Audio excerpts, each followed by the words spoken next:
শ্রীমদ্ ভাগবত আলোচনা করলে দেখা যায় শ্রুত পঠিত ধ্যাত আদৃত বা অনুমোদিত সদ্য পুনাতি সদ্ধর্ম দেব বিশ্বদ্রোহী।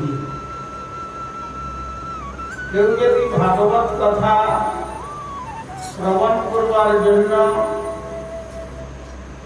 আকাঙ্ক্ষা হৃদয়ে পোষণ করে সে উপস্থিত হন, কেউ যদি শ্রীমদ্ ভাগবত পাঠ করবার চিন্তা স্রোত পোষণ করেন, কেউ হয়তো তা করতে পারছেন না, মনে মনে শ্রীমদ্ ভাগবতকে আদর করছেন, আবার কেউ বা সেই শ্রীমদ্ ভাগবত পাঠের কথা অনুমোদন করছেন, তারা যদি দেবদ্রোহীও হন, তারা যদি বিশ্বদ্রোহীও হন, তথাপি তারা পবিত্রতা লাভ করে শ্রী গৌর গোবিন্দের পাদ পদ্ম সেই গোলক বৃন্দাবন লাভ করতে পারেন। সেই শ্রীমদ্ ভাগবতে বলা হয়েছে যে আমরা যদিও শুনলাম এই কলিকাল কলহ যত্র তত্র কলি, যেখানে কলহ সেইখানে কলিস্থান। তো তাই শ্রীমদ্ ভাগবতে কীর্তন করে জানিয়েছেন কলির দোষ নিধি রাজন। হে রাজন, পরীক্ষিত মহারাজ কে উপলক্ষ করে শ্রী সুখদেব গোস্বামী চরণ বর্ণনা দিচ্ছেন, কলির দোষ নিধি রাজন, যে কলিকালে আমরা জন্মগ্রহণ করেছি, এইটা কলিকালটাই হচ্ছে দোষের সমুদ্র। মানে এই কলিকালে সমুদ্রের যেমন গভীরতার পরিমাপ করা যায় না, সমুদ্রের যেমন পারাপার নির্ণয় করা কঠিন, সমুদ্রের যেমন জলের পরিমাপ করা যায় না, তেমনি এই কলিকাল হচ্ছে দোষের সমুদ্র। সকলেই আমরা দোষে পরিপূর্ণ, তবে সেটা কিরকম দোষ ভাগবতী সে কথাও বলেছেন, প্রায়ণ অল্পায়ুষা সংসর্প কলাবস্মিন যুগে জন মন্দা সুমন্দা মতয় মন্দ ভাগ্যা যুবদ্রতা।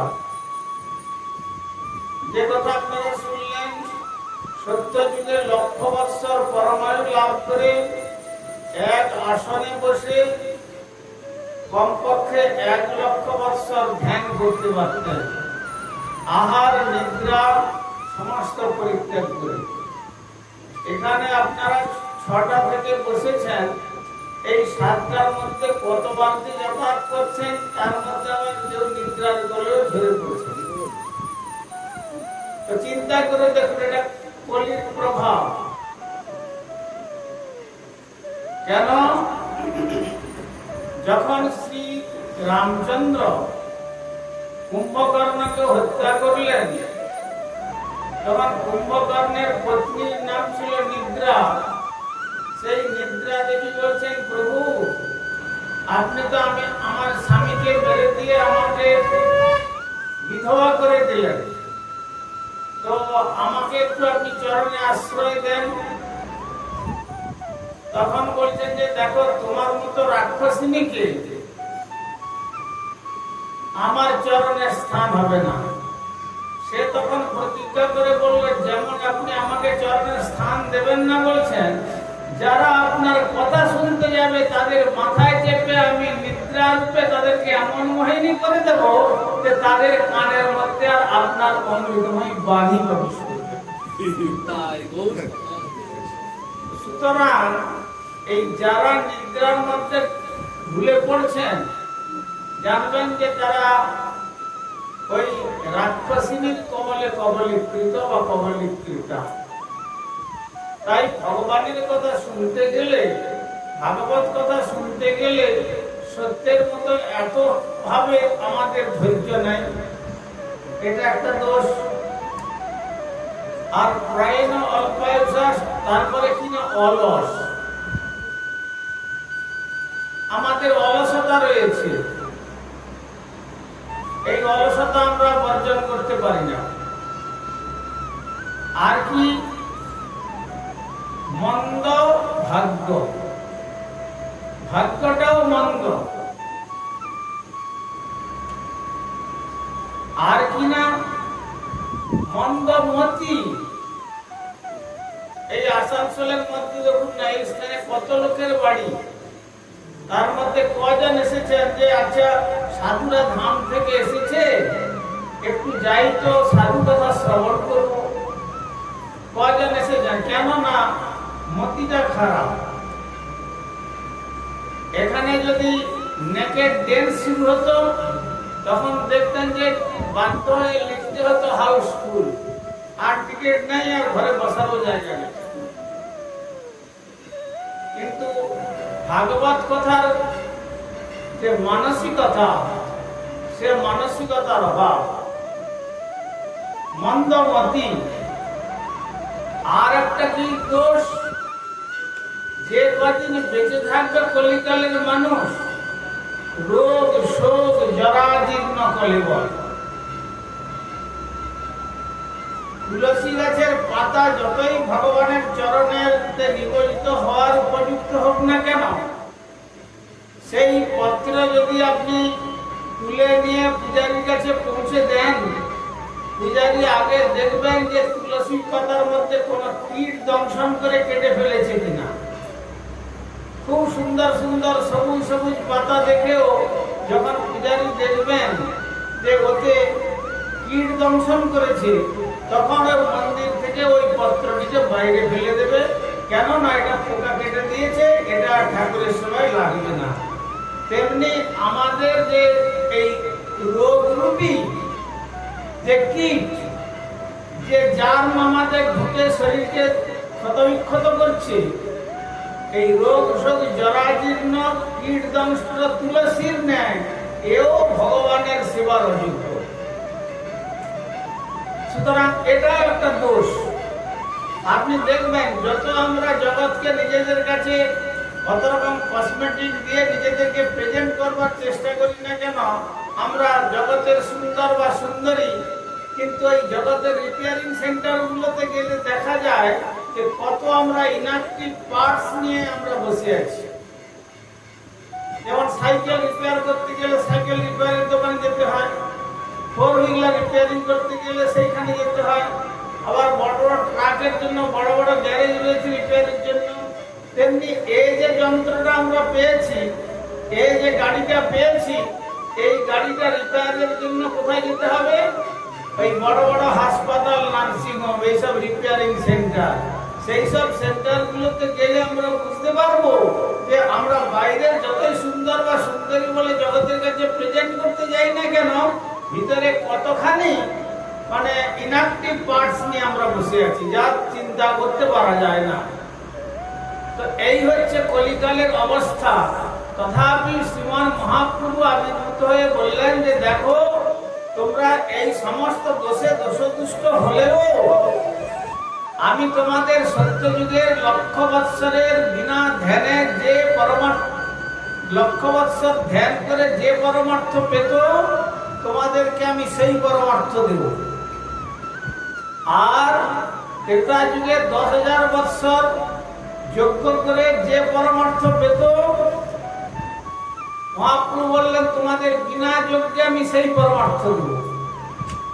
আর দ্বাপরে 1000 বৎসরের অর্জন করে যে পরমার্থ পেত, তোমাদেরকে আমি সেই বিনা অর্জনে সেই পরমার্থ প্রদান করব।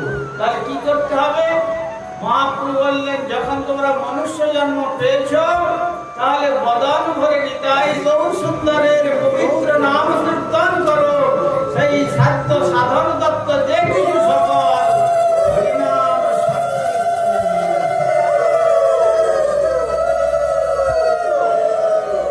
অর্থাৎ সাধ্য সাধন তত্ত্ব যে কিছু সকল হরিনাম সংকীর্তনে মিলিবে সকল।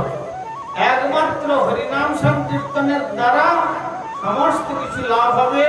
তাই মহাপ্রভু দৃঢ়তার সঙ্গে নারদ পঞ্চরাত্র থেকে হরের নাম হরের নাম হরের নামৈব কেবলম কলৌ নাস্তেব নাস্তেব নাস্তেব গতিরন্যথা। কলিকালে নাম ছাড়া আর কোনো গতি নাই, গতি নাই, গতি নাই। একবারে তিনবার করে ৭৩ করে জানিয়ে দিলেন, কলৌ নাস্তিয়েব নাস্তিয়েব নাস্তিয়েব, কলিতে আর কোনো গতি নাই, গতি নাই, গতি নাই, অন্যথা। অতএব সেই জন্য কৃষ্ণের অষ্টোত্তর শতনাম বললেন, কৃষ্ণ নাম ভজদীপ, আর সব মিছে, পলাইবার পথ নাই, জম আছে পিছে।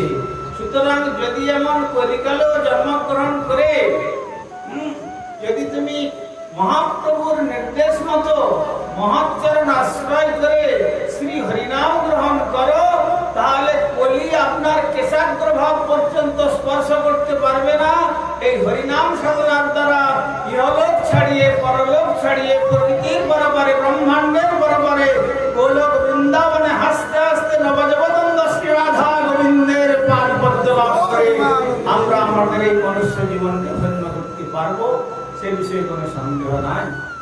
এই জন্য ভাগবতে একটি কথা বলেছেন, কৃতাদিষু প্রজা রাজন কলা বিচ্ছন্তি সম্ভবম কলৌ খলু ভবিষ্যন্তি নারায়ণ প্রায়ণা। সেই সত্যযুগের মানুষ, যারা সত্যযুগকে বলা হয় সুবর্ণময় যুগ, এখন যেমন বাড়ি করেছে ইট পাথর লোহা দিয়ে, সত্যযুগে সুবর্ণের প্রাসাদ। এই এখন রাজপথে গাড়ি চলছে পিচ দিয়ে আর পাথরের টুকরো দিয়ে তৈরি, বালি দিয়ে। রাজপথ সোনার রাজপথ, মন্দির রচনা হতো সুবর্ণ দিয়ে, তাকে বলা হয় সুবর্ণময় যুগ।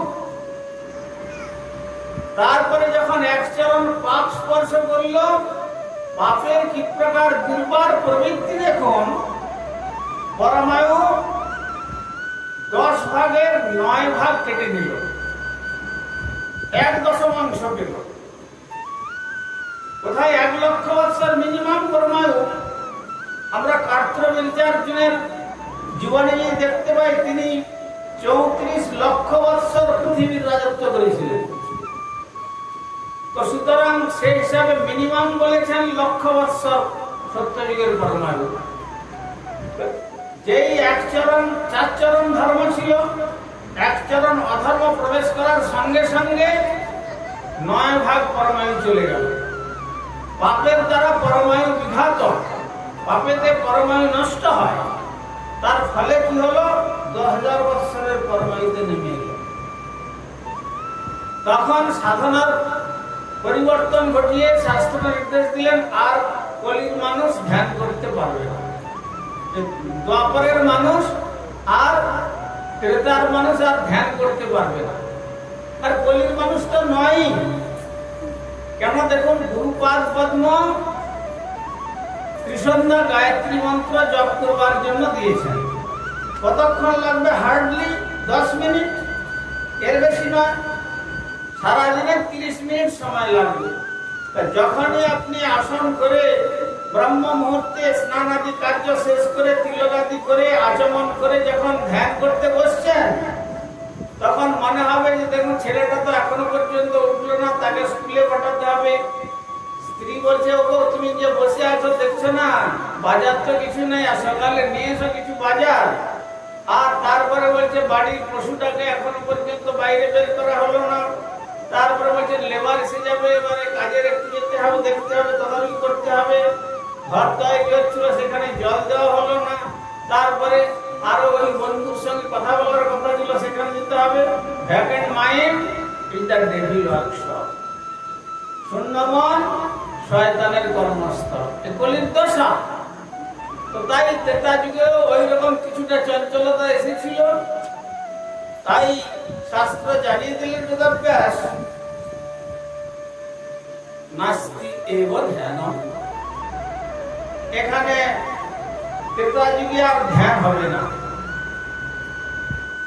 তো তাই সেখানে তার সাধনার রূপ পরিবর্তন ঘটিয়ে দিলেন, সেখানে যজ্ঞের ব্যবস্থা করলেন। যজ্ঞের যে পিওরিটি, কলিকালে কলৌ নাস্তি এব যজ্ঞম, কেন? শুদ্ধিতা, শুদ্ধিতা বলে কোনো জিনিস নাই। আর যে যজমান আর যে পুরোহিত, तुलसीदास বলছেন লোভী গুরু আর লালচি চেলা दोनों नरक में ठेला ठेला। সেই যে যিনি পুরোহিত এসে যজ্ঞ করতে গিয়ে দেখে নেবেন যে আমার কি কি জিনিসগুলো আমার সংসারে ভালো ভালো জিনিস আছে। তা না হলে দেখবেন যে ঘাট থেকে জলের ঘটি আনতে আনতে অর্ধেক মন্ত্র শেষ, আর তারপরে একটু বসে নম নম করে কাজ শেষ করে চলে গেলেন, কোনো দায়িত্ব ভার নেই। আর চেলাও তেমনি লালচি, বাস। তো দোনো নরক মে ঠেলম ঠেলা, দুজনেই সেই পুরোহিত তো নরকে পড়লই, আর তার আরো ডবল আঘাত তার উপরে গিয়ে শিষ্যর উপরে। সুতরাং এই নরকের অতল তলে তলিয়ে যাবে।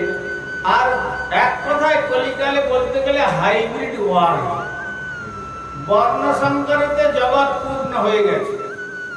সুতরাং কি দিয়ে তারা যজ্ঞ করবে? এখন তো যজ্ঞ হচ্ছে কিনা নাম লিখে দেওয়া হয়েছে বিশ্ব শান্তি যজ্ঞ, আর দিচ্ছে কি না ওই তিন ডালটা নিয়ে এসে আহুতি দিচ্ছে। কি আছে ভরা?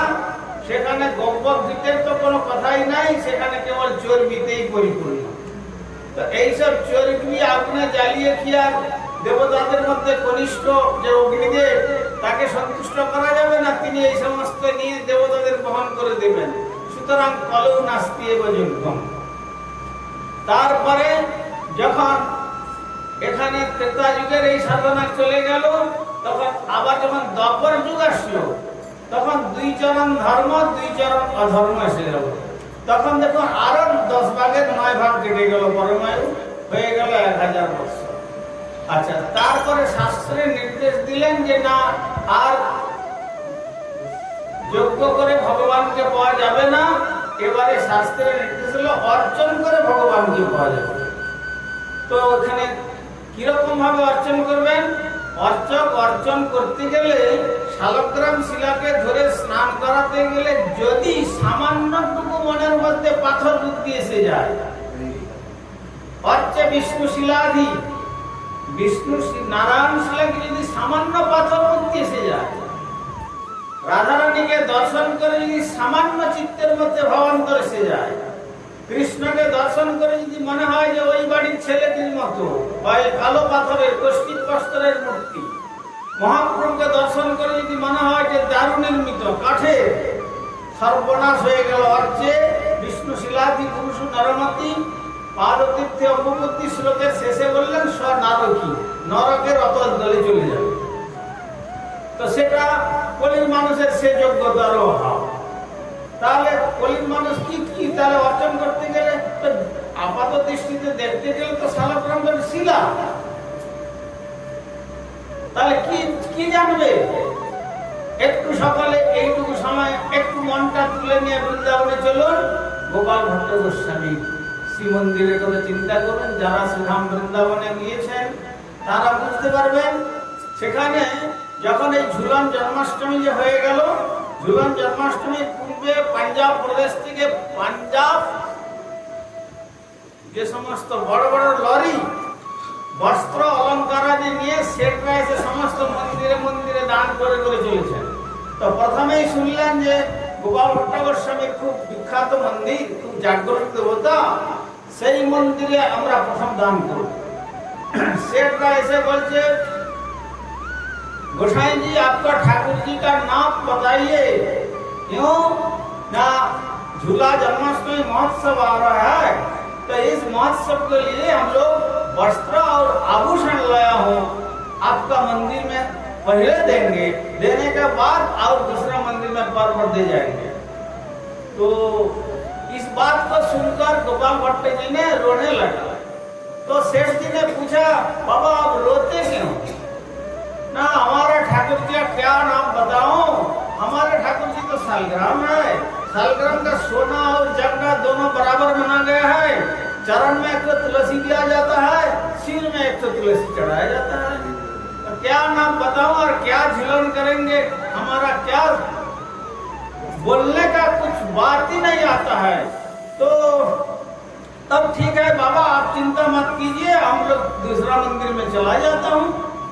चला गया तो गोपाल भट्ट गोस्वामी ठाकुर जी कैसे ऐसे बोलছেন, ठाकुर जी সন্ধ্যাবেলা আরতি করে ভোগ টোগ দিয়ে শালগ্রামের কাছে প্রার্থনা করছেন, ঠাকুর জি তুমি যদি শালগ্রাম না হয়ে যদি শিবিগ্রহ হতে কেমন সুন্দর হবে, ঝুলন দোলনায় বসাতাম আর কবির কণ্ঠে কণ্ঠ মিলিয়ে বলতাম, আহা কুসুম দোলায় দোলে শ্যামরায় কমল সাখী দোলায় দোলে ঝুলনে, কুসুম দোলায় দোলে শ্যামরায় কমল সাখী দোলায় দোলে ঝুলনে, শ্যামেরি পাশে শ্রীমতী হাসে, শ্যামেরি পাশে শ্রীমতী হাসে,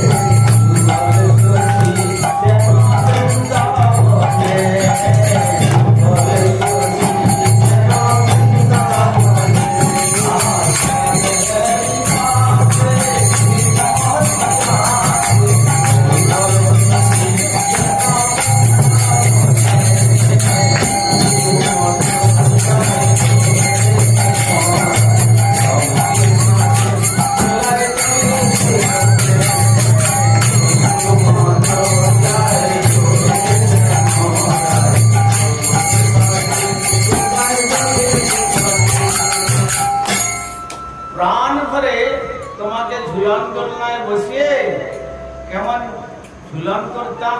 আর মনে হতো কি যেন যুগল শশী, আকাশে লোকে এক চন্দ্র দেখতে পায়, কিন্তু তখন মনে হতো শ্রী রাধা মুখ চন্দ্র আর কৃষ্ণ মুখ বদন চন্দ্র যেন আজ শ্রীরাম বৃন্দাবনে যুগল চন্দ্রের উদয়ে সমস্ত অন্ধকারকে দূরীভূত করে যেন ভক্তের হৃদয় সিংহাসনকে আলোকিত করে আকর্ষণ করে শ্রী গোবিন্দের পাদ পদ্ম গোলক নিয়ে যাওয়ার জন্য আকর্ষণ করছে, এইটাই মনে হতো।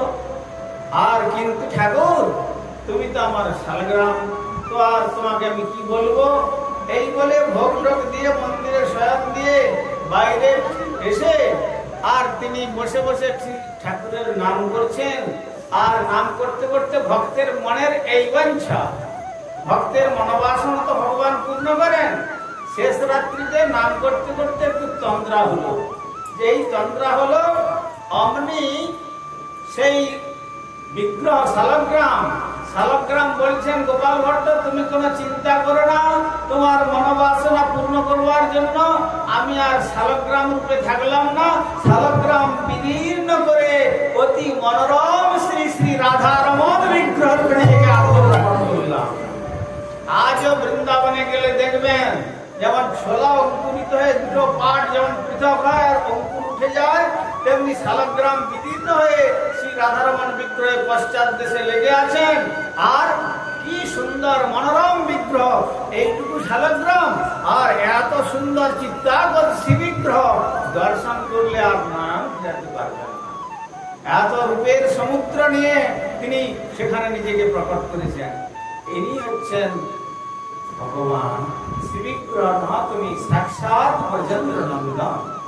সেই শালগ্রাম যে সাক্ষাৎ ব্রজেন্দ্র নন্দন, এটি কে দেখবেন? সে দৃষ্টি প্রদান করতে পারেন একমাত্র শ্রী গুরুপাদ পদ্ম। ওই জন্য তৎপদম দর্শিতম যেন তস্মৈ শ্রী গুরবে নমঃ। সেই চরণ যিনি দেখিয়ে দেন তিনি হচ্ছেন শ্রী গুরুপাদ পদ্ম। তাই গুরুপাদ পদ্ম আশ্রয় করে যদি আমরা ভজনেতে দৃঢ়তার সঙ্গে ভজন করতে পারি, তার বাণীকে আমাদের জীবনের সার সর্বস্ব বরণ করে নিয়ে, তাহলে আমাদের সেই দৃষ্টি ফিরে আসবে। আর সেই দৃষ্টিতে তখন আমরা অর্চন করবার যোগ্যতা লাভ করতে পারবো, আর তখনই হবে অর্চন। কিন্তু কলিকালে সেই অর্চন করার প্রবৃত্তি যুক্ত ব্যক্তি বিরল বললেও প্রত্যুক্তি হবে না। তাই সেটা প্রেসক্রাইব মেথড জানিয়েছেন শাস্ত্রে যে অর্চনটা পার্টিকুলারলি দ্বাপরের জন্য। তাই সেখানে যারা সত্যযুগে লক্ষ্মীনারায়ণকে দর্শন করেছেন, যারা ত্রেতা যুগে শ্রী রামচন্দ্রকে দর্শন করেছেন, এমনকি যারা দ্বাপর যুগে ভগবান রাধা গোবিন্দকে দর্শন করেছেন, তারাও পর্যন্ত বলছেন যে আমাদের এই সত্য ত্রেতা দ্বাপরে এত বিগ্রহ দর্শন করে স্বয়ং অবতারী কৃষ্ণকে পর্যন্ত দর্শন করে যে সম্পদ আমরা লাভ করতে পারি নাই, বৃথা আমাদের সত্য ত্রেতা দ্বাপর যুগে জন্ম হয়েছিল। কিন্তু এমন সত্য ত্রেতা দ্বাপর যুগের জন্ম না হয়ে যদি এই কলিকালে আমরা মানুষ হয়ে জন্মগ্রহণ করতে পারতাম, তাহলে কি হতো? এত কৃচ্ছ সাধনার দরকার ছিল না। আর কি যৎকৃতে দশম বর্ষে, সত্য যুগে 10 বৎসর ধ্যান করলে যে ফল পাওয়া যেত, ত্রেতায়াম হায়নে নেওয়া, ত্রেতা যুগে 6 মাস সাধনা করলে সেই ফল পাওয়া যাবে। দ্বাপরে যৎস মাসে না, দ্বাপরে 1 মাস অর্চনের দ্বারা যে ফল পাওয়া যেত, অহরাত্রে নতৎকল, কলিকালে যদি অহরাত্র যোগ বদন ভরে নিতাই গৌর সুন্দরের পবিত্র নাম কীর্তন করতে পারে, তাহলে সে সেই ফল লাভ করবে। তাহলে কারা লাভবান? তাহলে এই কলিকালে তাই বলা হয়েছে ধন্য কলি, ধন্য তুমি। কেন? যে কুলে অবতীর্ণ আমার সুচৈতন্য। তাই এই কলিযুগের জীবধন্য আর যুগধন্য। এই যুগধন্য আর এই যুগের জন্ম যারা করেছেন এই কলিকালে, মহাপ্রভু ঠিক এই কলিতেই আবির্ভূত হয়েছিলেন। তাই মহাপ্রভু জানিয়ে দিলেন কলিকালে নাম রূপে কৃষ্ণ অবতার, নাম রূপে কৃষ্ণ অবতার। কৃষ্ণকে আর অন্যত্র খুঁজে পাওয়া যাবে না। तुलसीदास বলছেন नाम लिया जिन्होंने जान लिया सकल शास्त्र का भेद, बिनु नाम नरक में मजे पढ़ पढ़ चारों वेद।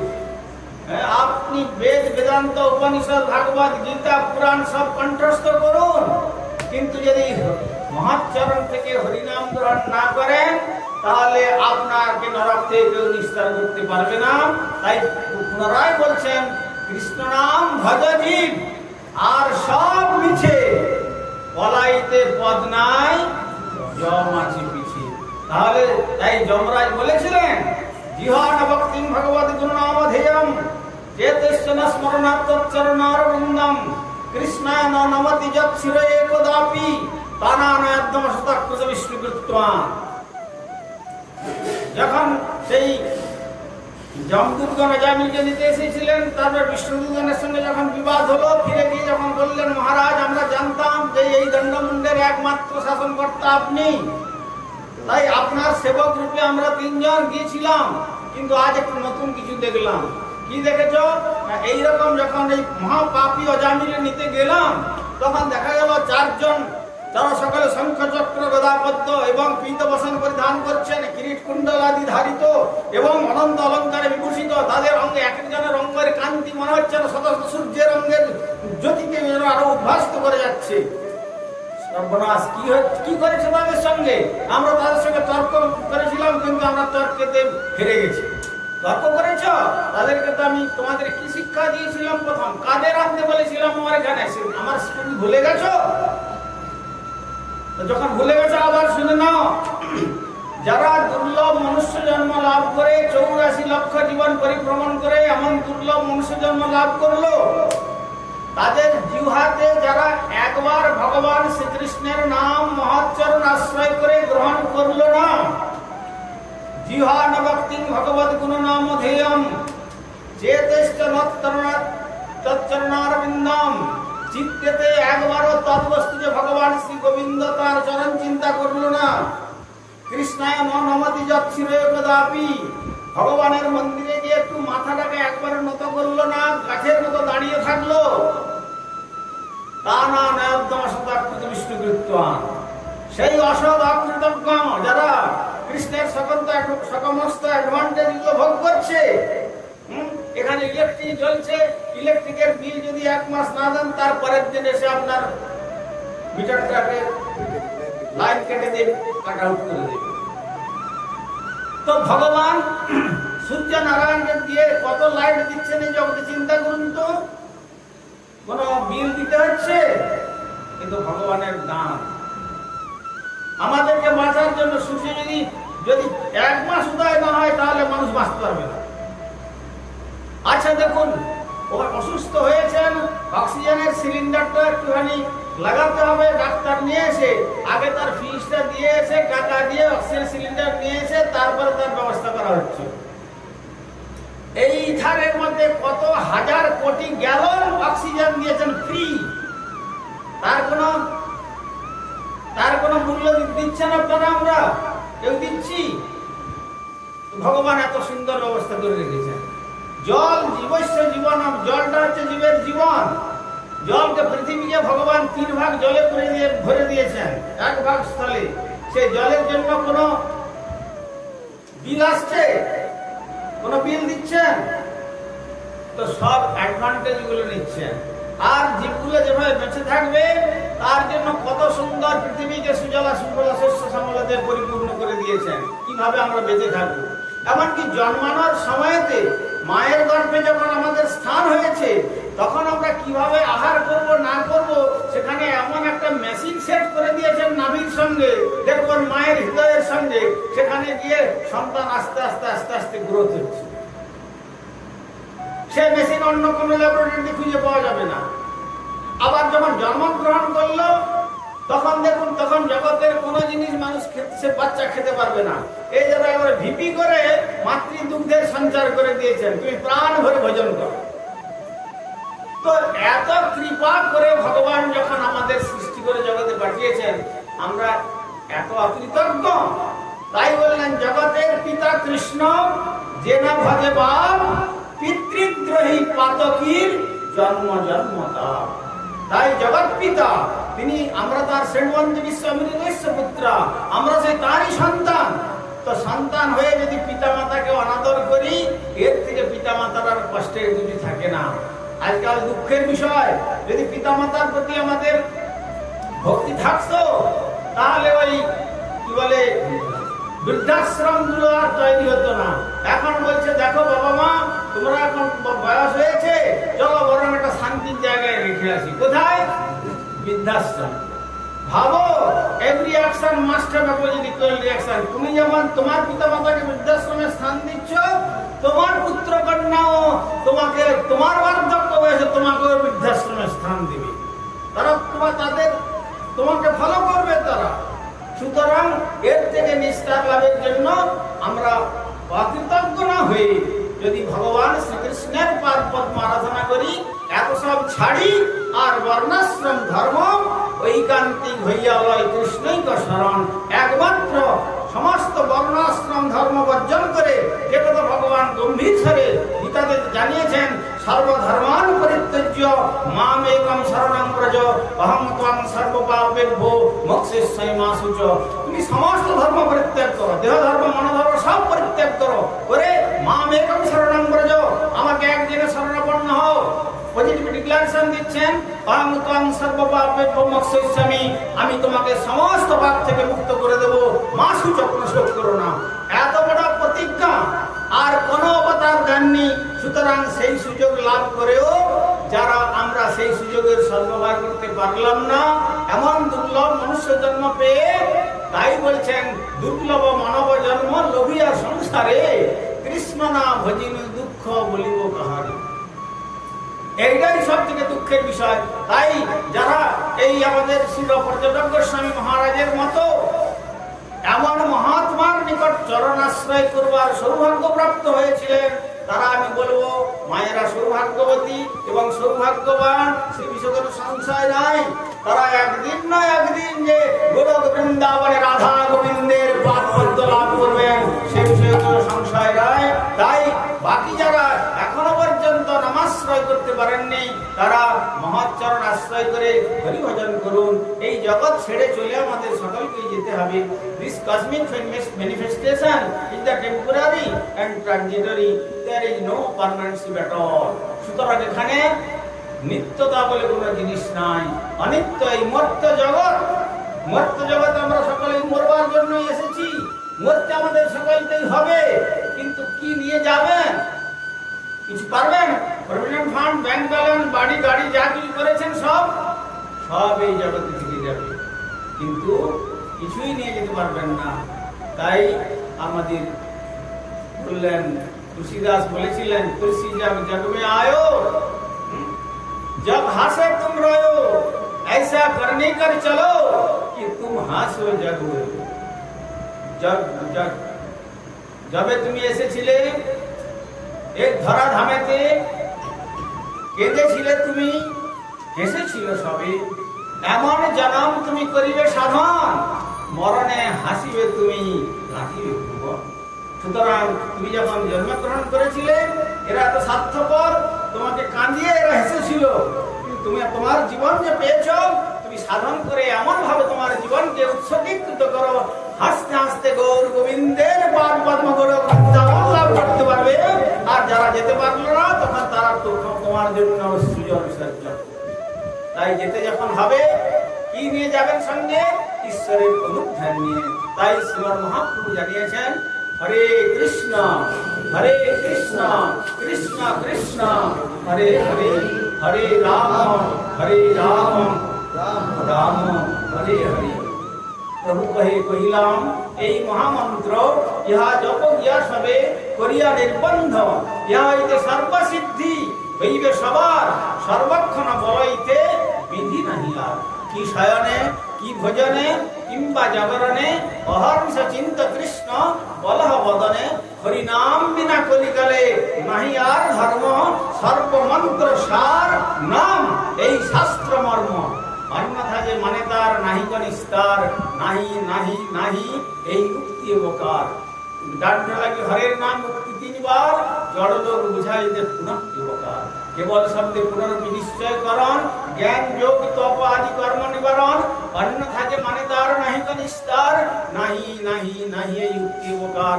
তাই পুনরায় সকলে আমার সঙ্গে কণ্ঠ মিলিয়ে সকলে বলুন, হরে কৃষ্ণ হরে কৃষ্ণ কৃষ্ণ